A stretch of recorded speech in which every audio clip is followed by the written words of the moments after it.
Hello students, आप देख रहे हैं स्पोकन इंग्लिश मंत्राज। मैं हूं अभिषेक जैन। यह वीडियो हमारी 12th क्लास की general English text book solution का एक वीडियो है और आज के इस वीडियो में हम टेक्स्ट बुक के चैप्टर नंबर 3 के राइटिंग टाइम में दी गई एडवर्टीजमेंट एक्सरसाइज को स्टडी करने वाले हैं। इस एक्सरसाइज को हम 2 पार्ट्स में कंप्लीट करेंगे। आज के इस फर्स्ट पार्ट में हम देखेंगे कि एडवर्टीजमेंट क्या होते हैं और हमारे टेक्स्ट बुक में दिए गए एडवर्टीजमेंट को हम कैसे डिजाइन कर सकते हैं।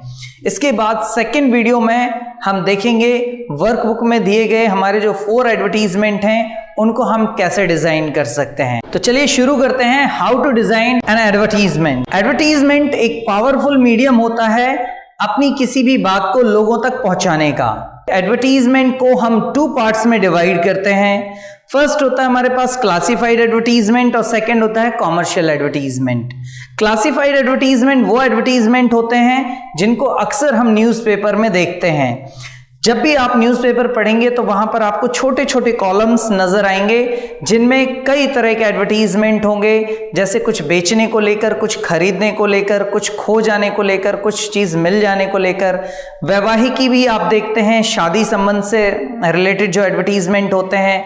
इसी के साथ साथ नौकरी के लिए भी एडवर्टीजमेंट होते हैं और टूर एंड ट्रेवल्स को लेकर भी एडवर्टीजमेंट आप न्यूज़पेपर में देख सकते हैं। आपको जैसे स्क्रीन पर शो हो रहा है, यहाँ पर आप कुछ पेपर के क्लासिफाइड एडवर्टीजमेंट की कटिंग देख रहे हैं। इससे आप समझ सकते हैं कि क्लासिफाइड एडवर्टीजमेंट कैसे होते हैं। क्लासिफाइड एडवर्टीजमेंट के हमारे कुछ साइलेंट फीचर्स होते हैं जिनको हमें एडवर्टीजमेंट डिजाइन करते समय हमेशा ध्यान रखना पड़ता है। ये साइलेंट फीचर्स में सबसे पहला साइलेंट फीचर आता है कि हमारी वर्ड लिमिट जो है वो मिनिमम होनी चाहिए, यानी कि ज्यादा शब्द हमें नहीं यूज करने हैं एडवर्टीजमेंट में। सेकेंड वन थिंग जो हमें याद रखनी होती है वो होता है कि हमारा एडवर्टीजमेंट टू दी पॉइंट होना चाहिए, यानी कि जो बातें हैं वो बिल्कुल काम की होनी चाहिए। और तीसरी चीज जो सबसे महत्वपूर्ण है कि हमारे एडवर्टीजमेंट की लैंग्वेज सिंपल होनी चाहिए, यानी कि भाषा बिल्कुल सरल होनी चाहिए। अगर हम इन साइलेंट फीचर्स का यूज करते हैं तो हम एडवर्टीजमेंट्स को आसानी से डिजाइन कर सकते हैं। इसके बाद हमारे पास सेकंड टाइप के एडवर्टीजमेंट होते हैं जो कहलाते हैं कॉमर्शियल एडवर्टीजमेंट। कॉमर्शियल एडवर्टीजमेंट को हम अक्सर टेलीविजन या रेडियो पर देखते हुए सुनते हैं। ऐसे एडवर्टीजमेंट में अक्सर आप विजुअल्स को भी देखते हैं और साथ ही साथ वॉइस भी सुनते हैं, लेकिन हमें कॉमर्शियल एडवर्टीजमेंट नहीं बनाने हैं क्योंकि हमारे कोर्स में नहीं दिए गए हैं। तो चलिए अब हम देख लेते हैं कुछ एग्जांपल्स जो हमारी टेक्स्ट बुक में दिए गए हैं कि कैसे हम किसी इंफॉर्मेशन के बेस पर एक अच्छा सा एडवर्टीजमेंट डिजाइन कर सकते हैं।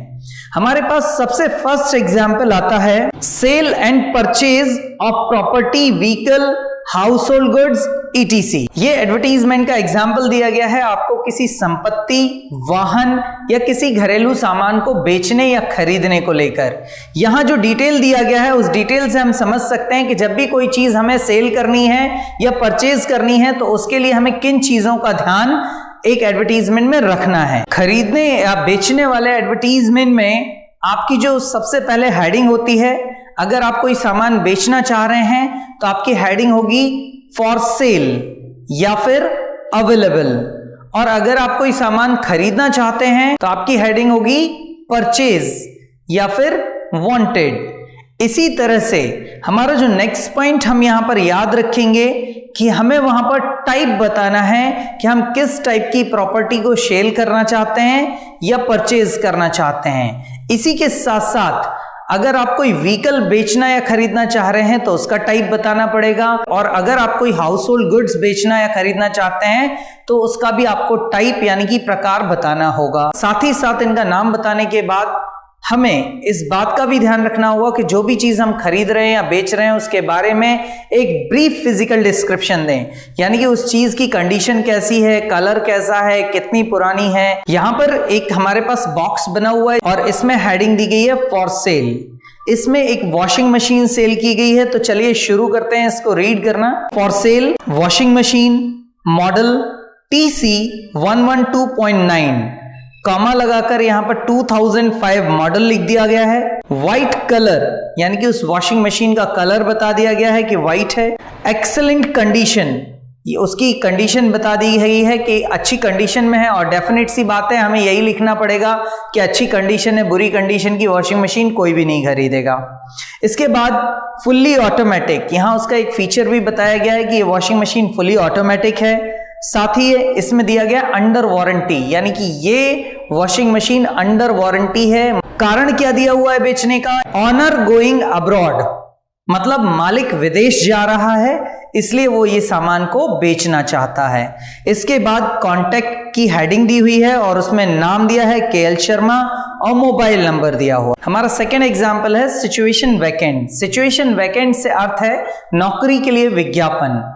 अगर कोई नौकरी के लिए विज्ञापन हमें डिजाइन करना है तो उसमें हमें किन किन चीजों का ध्यान रखना है उनको देख लेते हैं जो हमारी बुक में दी गई हैं। सबसे पहले ऐसे एडवर्टीजमेंट की हेडिंग होनी चाहिए वांटेड या रिक्वायर्ड। सेकंड, इसमें नेम ऑफ कंपनी यानी कि कंपनी का नाम होना चाहिए। Post and number of vacancies यानी कि पद और पदों की संख्या, ये दोनों ही एडवर्टीजमेंट में क्लियर होने चाहिए। इसके बाद age and sex of the candidates, मतलब क्या उम्र चाहिए है और साथ ही साथ आपको मेल चाहिए है कैंडिडेट या फीमेल चाहिए है, इसके बारे में भी सारी जानकारी एडवर्टीजमेंट में दी जानी चाहिए। साथ ही क्वालिफिकेशन और एक्सपीरियंस यानी कि मिनिमम शैक्षणिक योग्यता क्या चाहिए है इसके बारे में जानकारी होनी चाहिए, और कोई अनुभवशाली व्यक्ति कंपनी को चाहिए है या फिर फ्रेशर भी चलेंगे यानी कि बिना अनुभव के, इसके बारे में भी एडवर्टीजमेंट में बताया जाना चाहिए। पे स्केल एंड पर्क्स, पे स्केल का मतलब होता है वेतनमान,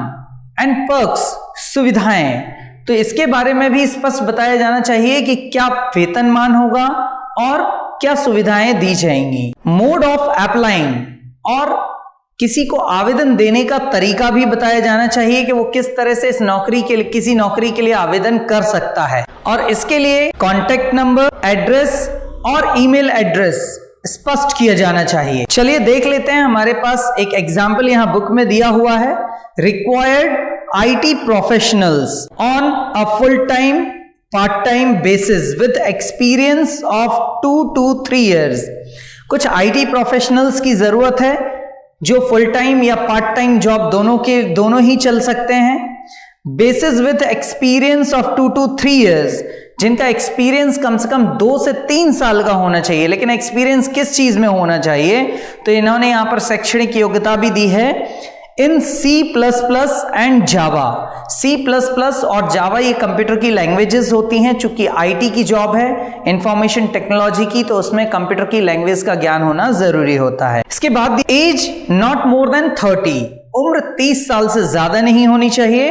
अट्रैक्टिव पे स्केल, आकर्षक वेतनमान होगा। Interested candidates mail their resume to rohit@cscindia.com, मतलब इच्छुक उम्मीदवार अपना रेज्यूमे मींस बायोडेटा rohit@cscindia.com पर मेल कर सकते हैं। Visit www.cscindia.com for more details, और अधिक जानकारी के लिए आप www.cscindia.com साइट को भी विजिट कर सकते हैं। इस तरह से इस एडवर्टीजमेंट में सारी चीजों को कवर किया गया है। तो ये था हमारा सेकेंड नंबर एग्जाम्पल। अब हमारा थर्ड एग्जाम्पल जो हमारी टेक्स्ट बुक में दिया है, यह है टू लेट। जब भी हमें कोई चीज किराए पर देनी हो तो ऐसे एडवर्टीजमेंट को डिजाइन करने के लिए हम किन किन चीजों को यूज करते हैं, इस डिटेल के बारे में देख लेते हैं। जब भी कोई प्रॉपर्टी हमें किराए से देनी होती है, लेनी होती है, तो इसकी हेडिंग होती है वांटेड या फिर अवेलेबल। इसी के साथ साथ टाइप ऑफ अकोमोडेशन भी बताना बहुत जरूरी है, मींस आवास का प्रकार क्या है। इसके बाद उसके बारे में एक ब्रीफ डिस्क्रिप्शन देना पड़ेगा, मतलब उसका एक संक्षिप्त विवरण बताना होगा कि वह किस तरह की प्रॉपर्टी है और उसमें क्या क्या है। साथ ही रेंट एक्सपेक्टेड, यानी कि कितना किराया आप दे सकते हैं या आप ले सकते हैं, इसके बारे में भी आपको विज्ञापन में स्पष्ट रूप से बताना होता है। व्यक्ति आपसे संपर्क कर सके, इसके लिए आपको कांटेक्ट के लिए एड्रेस, फोन नंबर और ईमेल के बारे में भी जानकारी देनी होती है। तो चलिए समझ लेते हैं हम अपने एग्जाम्पल को। यहां पर देखिए हेडिंग है टू लेट, जिसका अर्थ होता है किराए से देना है, और यहां पर दिया है office, shops, godowns, buildings, flats of different size readily available in different prestigious locations. विभिन्न आकार के ऑफिस, दुकानें, गोडाउन, बिल्डिंग और फ्लैट्स तैयार उपलब्ध हैं इन डिफरेंट प्रेस्टिजियस लोकेशन, विभिन्न प्रतिष्ठित जगहों पर, विथ ऑल मॉडर्न एमिनिटीज इन भोपाल, पूरी आधुनिक सुविधाओं के साथ भोपाल में। रेंट नेगोशिएबल, इसका अर्थ है कि जो किराया है उसमें कुछ मोलभाव संभव है। मॉडर्न कंस्ट्रक्शन, ये कंपनी का नाम है जिसने इस एडवर्टीजमेंट को दिया है, और नीचे मोबाइल नंबर और कॉन्टेक्ट एड्रेस है। हमारा आज का फोर्थ एग्जाम्पल है लॉस्ट एंड फाउंड एडवर्टीजमेंट, मतलब खोया पाया वाले विज्ञापन। कई बार कई व्यक्तियों की बहुत सी चीजें खो जाती हैं या किसी को कोई चीज कहीं पर मिल जाती है, ऐसे में व्यक्ति विज्ञापन देकर उन चीजों को सही व्यक्ति तक पहुंचाने में मदद मिलती है, और इसके लिए बनाते हैं हम लॉस्ट एंड फाउंड एडवर्टीजमेंट। तो चलिए देखते हैं कि लॉस्ट एंड फाउंड एडवर्टीजमेंट में किन कंटेंट्स की हमें जरूरत होती है।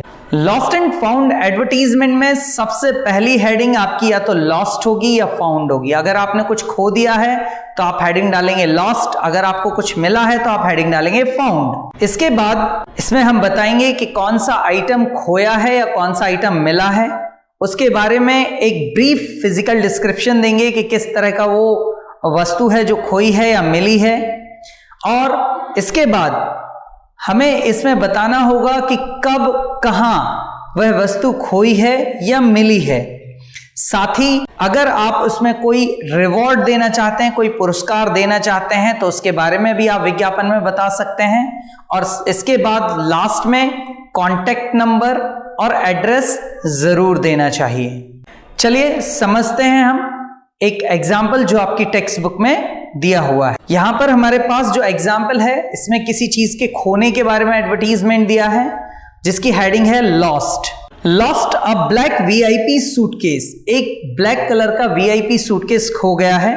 मॉडल नंबर 123, जिसका मॉडल नंबर है 123, और इसका साइज है 36 इंच बाय 28 इंचेस। यहां पर सूटकेस का साइज भी दिया गया है। अब उस सूटकेस के अंदर क्या क्या है उसके बारे में भी कुछ इंफॉर्मेशन यहां है। कंटेन्स इंपॉर्टेंट डॉक्यूमेंट्स, यानी कि जो सूटकेस खोया है उसमें कुछ महत्वपूर्ण कागजात हैं। कब खोया है? ऑन 26 अप्रैल 2008, 26 अप्रैल 2008 को ये खो गया। इन बस नंबर 8124, और ये कहां से कहां तक की यात्रा के बीच में खोया है वो भी यहां पर डिटेल दिया है। MG road to Kanchan Bagh. Attractive reward, इसमें आकर्षक पुरस्कार के बारे में भी बताया गया है। वेटिंग फॉर यू, आपके इंतजार में, यानी कि जो भी इस सूटकेस को वापस करेगा उसके इंतजार हो रहा है। और यहां पर लिखा गया है काइंडली कॉन्टेक्ट, कृपया संपर्क करें सुनील दुबे, मोबाइल नंबर, यानी कि नाम दिया गया है जिसका ये सूटकेस है, और साथ ही उसका एक कॉन्टेक्ट नंबर भी दिया गया है। तो ये था हमारा एग्जाम्पल नंबर 4। यहां पर हमारा लास्ट एग्जाम्पल दिया है, example number 5, travels and tours.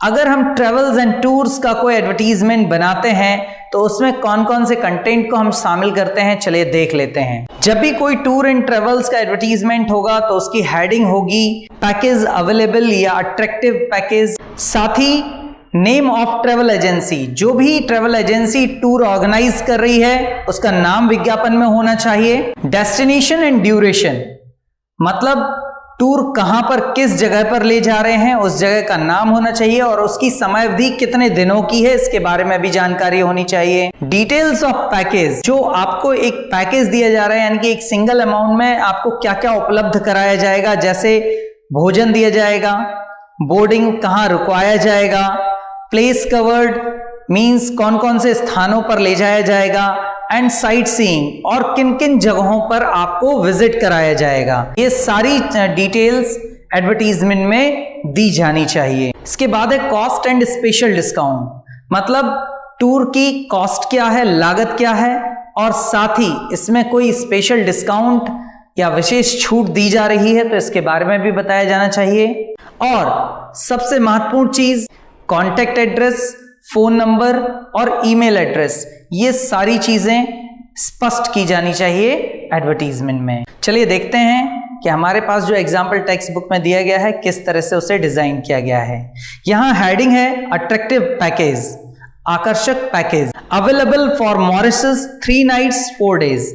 ये मॉरिशस देश का एक टूर है जिससे में 3 रात और 4 दिन का स्टे बताया गया है। Breakfast dinner stay at 3 star hotel, इसमें नाश्ता होगा, डिनर होगा, रात्रि का भोजन होगा और 3 स्टार होटल में रुकने की व्यवस्था होगी। साइट सीइंग इंक्लूडेड, और इसमें ही साइट सीइंग यानी कि विभिन्न जगहों पर जहां आपको ले जाया जाएगा मॉरिशस में, उन जगहों पर जाने का भी पैसा आपको नहीं देना पड़ेगा, वो भी इंक्लूड होगा, शामिल होगा। कितने का पैकेज है? 19,999, यानी कि 19,999 रुपए में ये सारी चीजें आपको दी जाएंगी फॉर सिंगल पर्सन, एक व्यक्ति के लिए। Special discount for booking before 10th अगस्त, मतलब 10 अगस्त से पहले अगर कोई इस टूर की बुकिंग करता है तो उसके लिए विशेष छूट भी मिलेगी। इसके बाद नीचे दिया है कॉन्टेक्ट, कॉन्टेक्ट में टूर एंड ट्रेवल एजेंसी का नाम दिया है, स्टार टूर एंड ट्रेवल्स, और एड्रेस, ईमेल और मोबाइल नंबर दर्शाया गया है। तो ये था हमारा आज का लास्ट एग्जाम्पल। होप सो आपको ये सारे के सारे 5 एग्जाम्पल्स अच्छे से समझ में आए हैं। इसके बाद हम अपने सेकेंड पार्ट वीडियो में वर्कबुक में दिए गए एडवर्टीजमेंट के 4 एग्जाम्पल्स को 1 by 1 सॉल्व करेंगे। Thank you very much.